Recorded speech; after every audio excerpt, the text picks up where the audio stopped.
So ఇది Musi river బెడ్లో survey షురు. అక్కడి వాళ్ళను ఒప్పించి ఖాళీ చేయిస్తున్న స్పెషల్ టీమ్స్. డబుల్ బెడ్రూమ్ ఇండ్లకు 11 కుటుంబాల తరలింపు. గండిపేట ఏరియాలో 32 షెడ్లను స్వచ్ఛందంగా కూల్చేస్తున్న నిర్వాహకులు. వారంలోనే రివర్ బెడ్ ఏరియాలో కూల్చివేతలు. మళ్ళీ పెద్ద పెద్ద కన్స్ట్రక్షన్లు చేసిన డబుల్ బెడ్రూమ్. ఇదే న్యూస్ని నమస్తే తెలంగాణలో తీసుకున్నాం. ఇదే న్యూస్ని మళ్ళీ వద్దాం కావాలంటే. ఓకే, జిల్లాల్లోనూ కూల్చివేత, మూసీలో ఎర్రగీత. ఇదంతా ఇప్పుడు ఎట్లుంది అంటే ఒక కమ్యూనిస్ట్ పేపర్ లాగా ఉంది ఇప్పుడు. చూడు ఆర్తనాదాలు. మూసీ తీరంపైకి బుల్డోజర్ దౌడు తీస్తున్న సర్కార్. పాలమూరు తరహాలో మరిన్ని జిల్లాల్లో కూల్చివేతలు. ఎందరి ఉసురు పోసుకుంటే కాంగ్రెస్ కండ్లు చల్లబడతాయి. ఆగ్రహంతో రగిలిన జనం, ప్రభుత్వంపై శాపనార్థాలు. అయితే అకార్డింగ్ టు దీని పేరేమో పెట్టినావన్నా నువ్వు?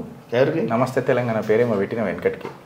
తెలిస్తే తెలంగాణ. తెలిస్తే తెలంగాణ కాదు, తెలిస్తే తెలంగాణ కాదు, ఏదో మంచి పేరే పెట్టినావు. అయితే నేనైతే గుమస్తా తెలంగాణ అని పెట్టినా కానీ. అయితే ఇప్పుడు ఇది చూడు, మరిస్తే తెలంగాణ, మరిస్తే తెలంగాణ. అయితే ఇప్పుడు పాలమూరు తల మరిన్ని జిల్లాల్లో ఆగ్రహంతో రగిలిన జనం, ప్రభుత్వంపై శాపనార్థాలు. ఎందరి ఉసూరు పూసుకుంటే కాంగ్రెస్ కళ్ళు చల్లబడతాయి అని చెప్పి మాట్లాడారు కదా. అంటే నువ్వు పర్యావరణాన్ని నాశనం చేసి, నదిని నాశనం చేసి, అక్కడ ఉన్న పశు సంపదను నాశనం చేసి, ఫ్లోరా అండ్ ఫౌనాని నాశనం చేసి, ఏడుగాడికి చేసి నువ్వు ఇల్లు కట్టుకుంటే మాత్రం అది సమర్థించాలి. అధికారులకు లంచం ఇచ్చి పర్మిషన్లు లేకుండా నువ్వు కట్టడాలు కట్టి, నాకు మంచి గుర్తుందన్న చిన్న కరెక్షన్. మన ఈ ఇప్పుడు కేసీఆర్ వీడియో ట్రోల్ అవుతుంది. మీరందరూ మూసీ నదిలో ఉన్నటువంటి ఉతికారేస్తా ఒక్కొక్కని అన్నాడు. ఎంకరేజ్మెంట్ మంత్రులైనా ఎమ్మెల్యేలైనా ఎవరినైనా ఊకుండేది లేదు. అన్ని బట్టలు ఇప్పి బాయిల దుంకిండు, బట్టలు ఇప్పి నంగా బాయిల దుంకిండు. ఇప్పుడు హైలైట్ ఒక జోక్ ఏముంటుందంటే, ఇది కొద్దిగా గలీజ్ జోకే కానీ ఎక్కడైతే మూత్రం పోయొద్దు అనేది అందరికీ ఆడికే పోయి పోస్తారు. ఇప్పుడు కేసీఆర్ చెప్పింది గట్లే అయింది. ఎమ్మెల్యేలు ఎవరు ఆక్యుపై చేయొద్దు, అదే ఏడా ఆక్యుపై చేయొద్దు. ఇప్పుడు మూసీ నది దగ్గర పెద్ద పెద్ద కన్స్ట్రక్షన్స్ ఉన్నాయి. మళ్ళీ కిస్మత్పూర్ దగ్గర ఆయన ఇంటి ఇచ్చిండు, ఏడా ఆక్యుపై చేయొద్దు, ఆడికే పోయి ఆక్యుపై చేశారు. నేను ఏమంటున్నా, ఇప్పుడు కిస్మత్పూర్ దగ్గర పెద్ద పెద్ద బిల్డర్లు ఉన్నారు, విల్లాలు కట్టిర్రు. వాళ్ళు దాని మీద ఎంత చర్య తీసుకుంటాడో చూద్దాం. నేనే కేసేస్తా. కాదు, అందరి ఏమెదురు చూస్తుందో తెలుసా? ఒక ఉత్కంఠ ఎట్లుంది అంటే, ఫాతిమా కాలేజీని ఎందుకు ముడతలేవు? ఫాతిమా కాలేజీని ముట్టిన తర్వాత మేము నమ్ముతాం రేవంత్. ఫాతిమా కాలేజీ ముట్టలే, వాసవి ముట్టలే. గండిపేట దగ్గర ఒకటో రింగ్ రోడ్ నుంచి వస్తుంటే ఒకడు కన్స్ట్రక్షన్ చేస్తున్నాడు, డైరెక్ట్ నాలాల కడుతున్నాడు. మళ్ళీ నా కుటుంబ సభ్యులు అంట వాళ్ళు, వీళ్ళకి చాలా జాన్ జిగర్ దోస్తులంట. మళ్ళీ వాళ్ళు స్టార్ట్ చేసిర్రు సర్వే నెంబర్లు, ఫోటోలు రేపు పెడతా. లీగల్ స్క్రూటినీ అయింది కాకా, లీగల్ స్క్రూటినీ అయింది. ఇక్కడికి వస్తాయి. మురళీమోహన్ తనంతలో తాను కూల్చేసుకున్నాడా? జయబేరి కూల్చుకున్నదా? జయబేరి కూల్చుకుందా? లేదే. అడగాలే. ఎట్లా? రోజులు డే టు డే న్యూస్ అడగాల. మురళీమోహన్ కూల్చుకున్నాడా?